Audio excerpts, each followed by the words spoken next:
Welcome to Mahesh kitchen. Tasty chicken pickle ఎలా prepare చేసుకోవాలో చూద్దాం. ఇక్కడ నేను హాఫ్ కేజీ బోన్లెస్ చికెన్ తీసుకున్నాను. ఈ విధంగా 2-3 టైమ్స్ వాష్ చేసుకొని వాటర్ అంతా తీసేసేయాలి. ఇప్పుడు ఆ చికెన్లో 1 టేబుల్ స్పూన్ పసుపు, 1 టేబుల్ స్పూన్ సాల్ట్ వేసుకొని వీడియోలో చూపిస్తున్నట్టుగా పసుపు సాల్ట్ చికెన్కి పట్టేలాగా కలుపుకోవాలి. ఈ విధంగా కలుపుకున్న చికెన్ని గ్యాస్ ఆన్ చేసి గ్యాస్ పైన పెట్టుకోవాలి.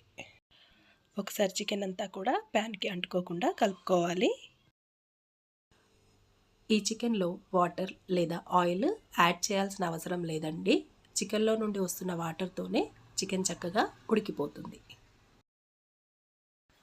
ఈ విధంగా చికెన్లో వాటర్ అంతా ఊరేంత వరకు చికెన్ని ఉడికించుకోవాలి.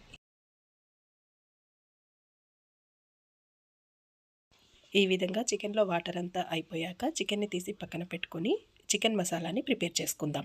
ఇప్పుడు ఒక ప్యాన్ హీట్ చేసుకొని అందులో ఇంచు వరకు దాల్చిన చెక్కని తీసుకున్నాను. అలాగే 3 యాలకులు, అదేవిధంగా 4 లేదా 5 లవంగాలు వేసుకొని ప్యాన్ హీట్తో ఫ్రై అయ్యేలాగా కలుపుతూ ఫ్రై చేసుకోవాలి. ఇప్పుడు 2 టేబుల్ స్పూన్ ఆఫ్ ధనియాలను కూడా యాడ్ చేసుకోవాలి. ధనియాలు రంగు మారేంత వరకు ఫ్రై చేసుకుంటే సరిపోతుంది. మసాలా దినుసులు ఎప్పుడూ కూడా అన్నీ ఒకేసారి వేసి ఫ్రై చేసుకోకూడదు.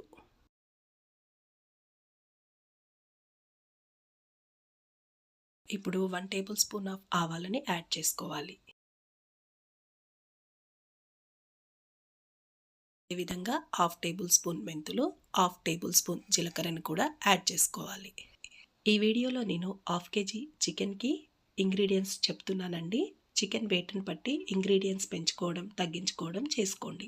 ఇలా ఫ్రై చేసుకున్న మసాలాని పక్కన పెట్టుకోవాలి. ఇప్పుడు అదే ప్యాన్లో 1/2 కేజీ చికెన్కి 200 గ్రామ్స్ ఆఫ్ ఆయిల్ని తీసుకున్నాను. ఆయిల్ హీట్ అయిన తర్వాత గ్యాస్ స్లిమ్లో పెట్టుకొని పక్కన పెట్టుకున్న చికెన్ని కూడా వేస్తూ ఫ్రై చేసుకోవాలి.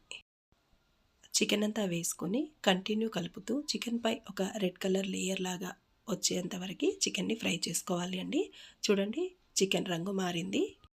ఈ స్టేజ్ వరకు చికెన్ని ఫ్రై చేసుకుంటే సరిపోతుంది. ఇప్పుడు ఆ చికెన్ అంతా ఒక ప్లేట్లోకి తీసుకోవాలి. ఇప్పుడు అదే ఆయిల్లో 2 టేబుల్ స్పూన్ ఆఫ్ అల్లం వెల్లుల్లి పేస్ట్ని వేసుకొని అల్లంలోని పచ్చివాసన పోయేంత వరకు ఫ్రై చేసుకోవాలి.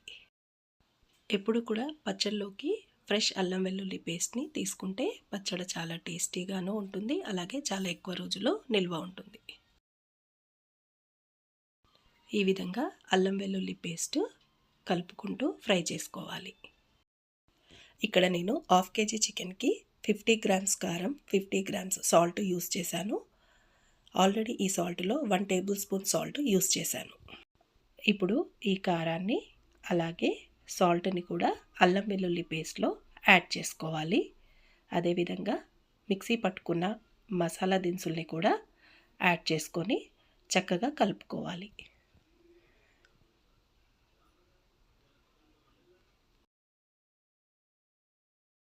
ఈ విధంగా కారం, సాల్ట్, మసాలా, అల్లం వెల్లుల్లి పేస్ట్ అంతా కలిసేలాగా కలుపుకోవాలి.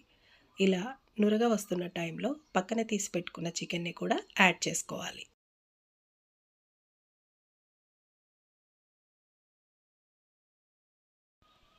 ఈ విధంగా చికెన్కి కూడా ఆ మసాలా అంతా పట్టేలాగా కలుపుతూ 1 or 2 మినిట్స్ గ్యాస్ పైన ఉంచుకోవాలి.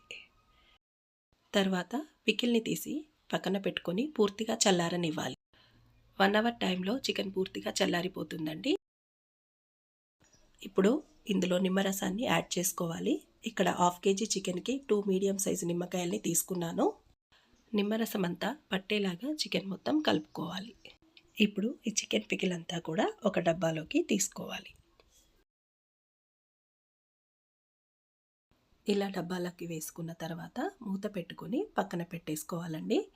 నేను ఇక్కడ 48 అవర్స్ తర్వాత మీకు ఓపెన్ చేసి చూపిస్తున్నాను. ఎగ్జాక్ట్గా 2 డేస్ టైం ఇచ్చానండి.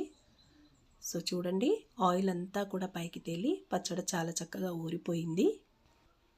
ఈ విధంగా పచ్చడి అంతా కూడా కలుపుకొని టేస్ట్ చేయడమేనండి. అంతే అండి, tasty tasty chicken pickle ready అయిపోయింది. ఈ పికిల్ మీరు టేస్ట్ చేయాలి అనుకుంటే వాట్సాప్ నెంబర్కి కాల్ లేదా మెసేజ్ చేయండి. ఈ చికెన్ పికిల్ ప్రాసెస్ మీకు కూడా నచ్చినట్టయితే ప్లీజ్ నా వీడియోని షేర్ చేయండి, సబ్స్క్రైబ్ చేసుకోండి, లైక్ చేయండి. Thank you for watching.